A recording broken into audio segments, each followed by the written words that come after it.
Hello and welcome to Mr.Game Review Show. Don't forget to subscribe the channel, hit the like button and put a comment below the video. Thank you so much. Kickmaster is an action platformer game developed by Kid and published by Taito for the NES in 1992. It's a unique and somewhat underrated title that combines elements of beat-em-up gameplay with RPG-like mechanics, making it stand out among other NES games of its era. The gameplay revolves around Tsuano, a martial artist on a quest to rescue a kidnapped princess and avenge the destruction of his village. The combat is focused on kicking, as the title suggests, but it's more complex than it first appears. Tsuano can learn new kicking moves by collecting experience points, which adds depth and a sense of progression. The variety of kicks, ranging from basic attacks to more elaborate special moves, keeps the combat engaging as you advance through the game. The game also incorporates RPG elements such as collecting items, leveling up, and managing magic spells. These spells add another layer of strategy as they can heal, summon familiars, or unleash powerful attacks. This combination of mechanics is a refreshing twist compared to more straightforward action platformers of the time. Kickmaster boasts impressive graphics for a NES game with detailed sprites and varied environments. The levels are well designed, with a decent amount of variety in terms of enemies and obstacles. The game's soundtrack is energetic and complements the action well, although it may not be as memorable as some other NES classics. The game is challenging, but not unfairly so. The controls are responsive, which is crucial given the precise timing needed for many of Tsuano's advanced moves. The difficulty ramps up as you progress, but the ability to level up and acquire new skills helps mitigate frustration. However, some players might find the steep learning curve at the beginning a bit daunting. Kickmaster is a hidden gem on the NES, blending action, platforming, and RPG elements in a way that feels fresh even today.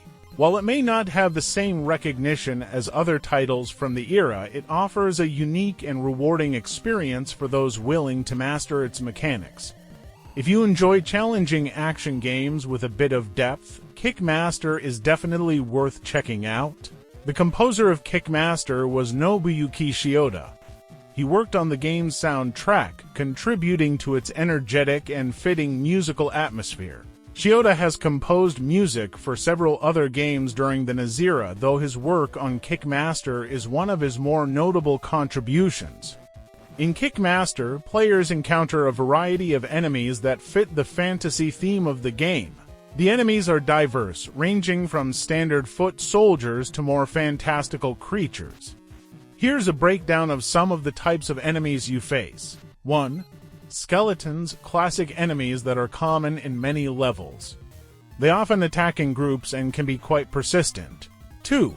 Wizards and sorcerers. These enemies use magic to attack from a distance, making them a tricky challenge as they can often hit you from off-screen. 3. Goblins and orcs. These enemies are a bit stronger than the average foot soldier and often appear in groups, requiring careful maneuvering and strategic kicking. 4. Flying creatures. Various flying enemies, like bats or demonic birds, make navigating levels more difficult by attacking from above or swooping down unexpectedly. 5. Monstrous plants. These stationary enemies can shoot projectiles or extend their vines to attack, adding an environmental hazard to certain areas. 6. Ghosts and spirits. These spectral enemies can pass through walls or appear suddenly, adding an eerie element to some levels. 7. Bosses. At the end of each level, players face off against a powerful boss character.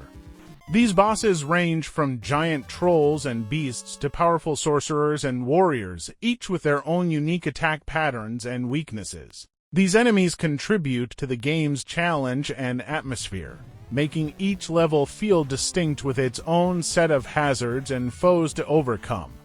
Kickmaster is definitely worth playing, especially if you're a fan of retro games or enjoy action platformers with a twist. It's not as well known as some other NES titles, so playing it can feel like discovering something new and special.